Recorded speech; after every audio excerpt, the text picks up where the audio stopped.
Hello, commanders! Look who's back! The great Melliodas is here again in a new series. But today, it's a new concept. It's not a solo campaign, but in fact, it's a cooperation and collaboration between two Conflict of Nations YouTubers, Melliodas and Consuedi. Today, here in this new mode, the new Rising Tides 100 players, we are going to try to dominate this game in a duo gameplay. Duo means teamwork, means strategy, means cooperation, and a lot of activity, of course. What makes this new mode extremely impressive is these oil rigs. It's not victory sites, but in fact these are fuel oil rigs, as the fuel production here in this map is scarce. As you see here, we have only 15 units per hour production. So basically, as soon as we start making some units, some buildings, etc., we are going to suffer.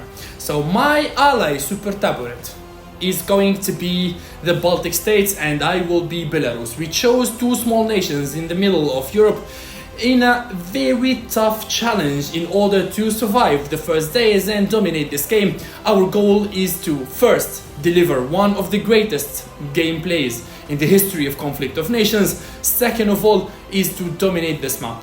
Especially here we need to adapt our strategy and build to the public maps, because here we're not speaking about battle royales, we're not speaking about alliance games, it's a public map. So basically we will expect early game charges and people that are going to attack us from all the sides, especially that we have Russia, Ukraine, Poland, Finland, Sweden, Norway. All of these, they are surrounding us from all the sides, either from the Baltic Sea or from the south. So here I will go with the recruiting officers and the National Guards. The first aim here for the National Guards is to keep my homeland cities intact and survive the first game charges. Another thing very important in this mode, in this map, that all nations, they are divided with rivers. There is a huge presence of rivers in this map, as big surface vessels cannot access it. Yes, if you make destroyers or cruisers, you cannot get into rivers with them. Also, if you have a coastal city that has a harbor on this river, you can't build a naval base more than level 2. So most what you can do is corvettes, frigates, elite frigates, and elite submarines. Other than that, you cannot go for destroyers or aircraft carriers or attack submarines. All of these shall not operate in shallow waters. So if you have a coastal city that opens in the open waters, you are lucky. But for me, I'm not lucky, because I have a lot of coastal cities, but all of them, they are inside the rivers, inland. So basically, I cannot make more than corvettes or frigates. So this task of the Navy is going to be my allies' task. And we agreed here that I will go full Air Force, fixed wing Air Force, and my ally will focus on both things. Frigates, which is going to represent the Navy, and also he will go for the rotary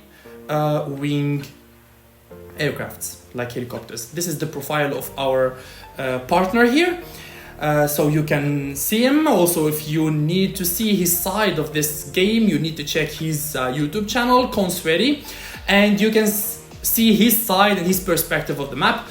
So here I will try to feature my gameplay as Belarus, and also I will show you a lot of details and a lot of footages from my allies' gameplay. I know first days they are going to be a little bit slow, a little bit annoying, you know, because we will focus on buildings, we will focus on the early stages, and of course we will launch the early hits, but the full action is going to be later, the full strategy.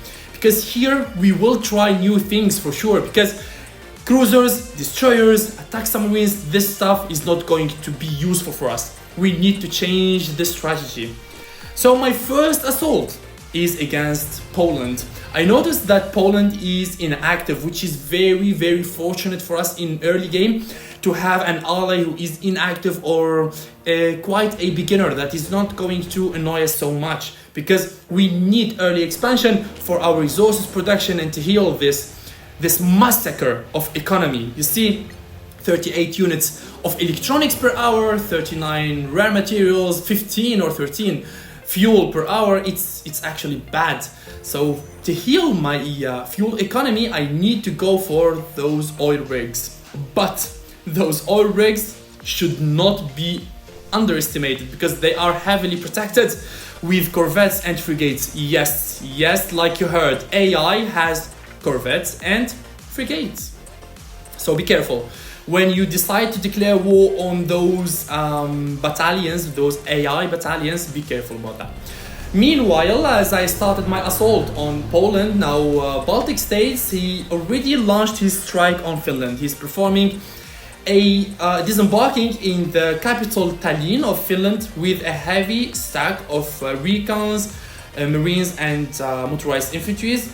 My ally has focused early game, is going for corvettes and recons. Recons, they will give you like offensive capabilities early game against infantries, especially when they are equipped with marines. You will get 2 marines early game. The game gave you these 3 marines early game, so you can be able to get those oil rigs, because oil rigs don't have harbors, so you will need marines for that. Okay, we should not forget about the victory sites, as every continent has a victory site or 2, and those victory sites, they are resource boosters, but mainly they are victory points boosters, because one victory site is worth 500 points. That's a very strategical aspect. If you need to win a game, you need to get as much victory sites as possible in order to be ahead in the leaderboard. This is my heaviest stack here. I'm trying to charge on Poland with it, using the capabilities of these 2 recon vehicles and those 2 marines, and trying to be a bit careful here. I do not want to lose my stack, so basically before getting inside a hostile city, I need to stand before it to spot and see what kind of composition he has. I started the research of these strikers. Yes, that is very important. I do not think I will go this game with railguns, because railguns will need a lot of resources and that is not actually very helpful. So here I will try to go with strike fighters and develop later for a stronger fixed wing aircraft. So my idea here is to get strike fighters, get naval strike fighters, elite attack aircrafts, and why not, if we survive till the last day, we will go with stealth technology and make stealth heavy bombers or stealth strike fighters. We will see about that later. And you know, when I go with stealth technology 100%, I'm gonna go with missiles, with cruise missiles, which is very important, because whenever you have stealth bombers, those will play as a huge, very important missile launcher in hostile territories without being spotted. Alright, now my next direction and my next target is the city of Lublin and the capital Warsaw. Or in English, it shall be called Warsaw.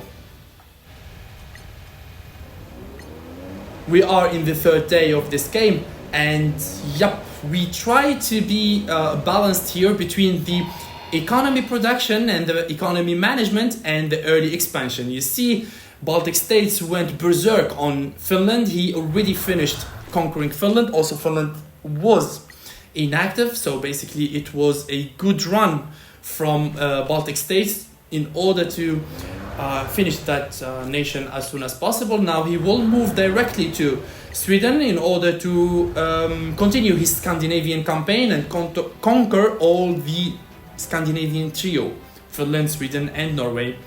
Me, I will finish Poland, and later on I will see and calculate my possibilities here. Alright, if you want to see my possibilities here, let's meet in episode 2 of the Belarusian Empire series. Let's meet again, boys, and bye bye.